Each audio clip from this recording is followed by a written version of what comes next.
E aí galera da Cabanis Game, hoje eu quero continuar nossa série Aprender Xadrez do Zero. E aqui nós vamos passar conceito por conceito, com a intenção de aprender os básicos do xadrez até o mais avançado. Então aqui o objetivo é desaprender tudo que a gente sabe e começar do zero. Quem sou eu? Eu sou um iniciante de xadrez, então aqui nessa série nós vamos aprender juntos. Eu vou pegar um livro chamado As Armas do Xadrez, do Bruce Pandolfini, que é um livro fantástico, especialmente para iniciante, porque não tem notação. Você não precisa ver os movimentos, não precisa jogar na sua mente, não precisa ter um tabuleiro na sua frente. Você pode pegar os conceitos e aprender. Então vamos nessa. O capítulo de hoje eu vou falar sobre um movimento antiposicional. E se você assistiu às últimas séries, um estilo de jogo posicional é aquele que, jogada por jogada, você tenta pegar alguns tipos de vantagens, como vantagens do rei seguro, do controle do centro, das suas peças desenvolvidas, que é uma vantagem de tempo.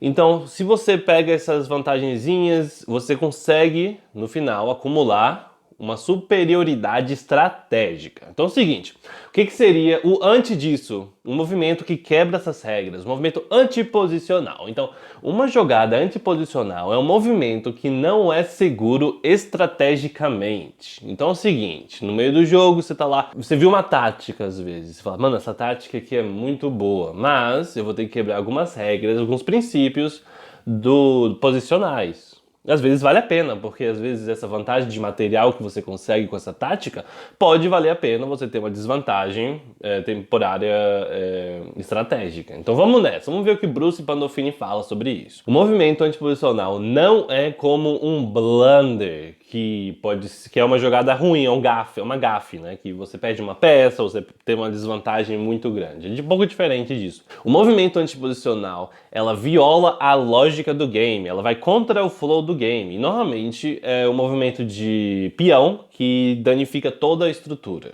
Ou então, às vezes, é um grupo de casas-chaves que você deixa de defender com o peão, esse tipo de coisa. Então, por exemplo, um movimento antiposicional. Você vai lá e faz o roque. É você trocar o rei com a torre.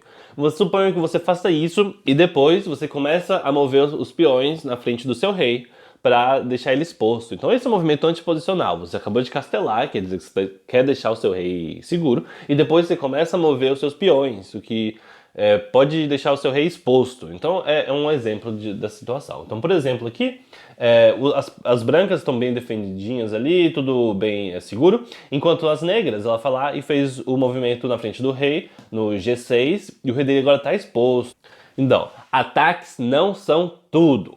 Se ligue. A maioria dos movimentos antiposicionais, como no exemplo que eu dei no início, eles são feitos pro ataque. Mas preste atenção que atacar por atacar pode te criar fraquezas. Então você tem que ficar ligado nas consequências de atacar só por atacar e fazer um movimento antiposicional só para ter um ataque rolando, sacou? Então, por exemplo, no diagrama 8 aqui, então, se ligue, no diagrama que eu acabei de mostrar, suponho que as brancas queiram remover o cavalo das pretas, ela vai lá e joga o peão dela lá, de G2 a G4. E aí, isso iria causar uma fraqueza irreparável, ou seja, quando ele faz um movimento desse de abrir o peão, ele desdefendeu algumas casas que foram chaves para o cavalo dele achar uma casa, entendeu? Então, você fez esse movimento ali na frente do rei, não só deixou seu rei exposto, mas também desdefendeu algumas casas importantes, que foi o alvo do cavalo das pretas, que chegou lá e achou uma casa confortável para ele. Então, isso seria um exemplo de movimento antiposicional, em que você só quis atacar por atacar e perdeu o espaço, né? Agora, outra coisa importante, que é, os peões nunca podem ir para casa. Depois você faz o movimento, eles não voltam, a não ser que ele vire rainha, né? Mas ele não vai ser peão, não vai ser peão. Então ele fala o seguinte, okay, evite movimentos frívolos de peões, que só atacam por atacar, como a gente acabou de ver.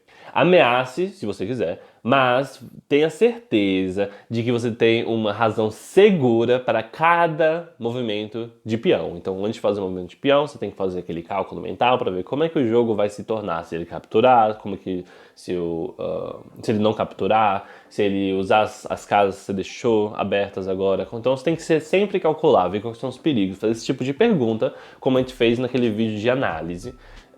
Durante o jogo você tem que fazer esse tipo de pergunta. As perguntas são a chave. Então nesse caso, se lembre, os peões nunca voltam. Então quando você faz uma jogada, normalmente vai ser irreparável.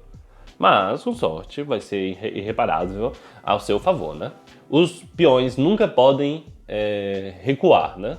Depois que o peão passa de uma casa, de um quadrado, ele nunca volta. Então, depois que ele deixa de defender uma das casas, essa casa nunca vai ser defendida por esse peão novamente. Então, presta atenção nisso. Porque já que você vai ficar preso em qualquer decisão que você tome com os peões, é melhor que você tenha certeza de que isso é o que você quer, o que vai te ajudar. Então, garanta que você entenda as consequências de um movimento de peão antes de você fazer esse movimento. Se você, em regra geral, assim, se você não entende as consequências de um movimento do peão, é melhor que você não faça ele. Normalmente é uma má ideia fazer esse movimento. Então é isso, galera. Muito obrigado por assistir. Vamos jogar um xadrezinho e vamos aprender mais. É isso. Até a próxima.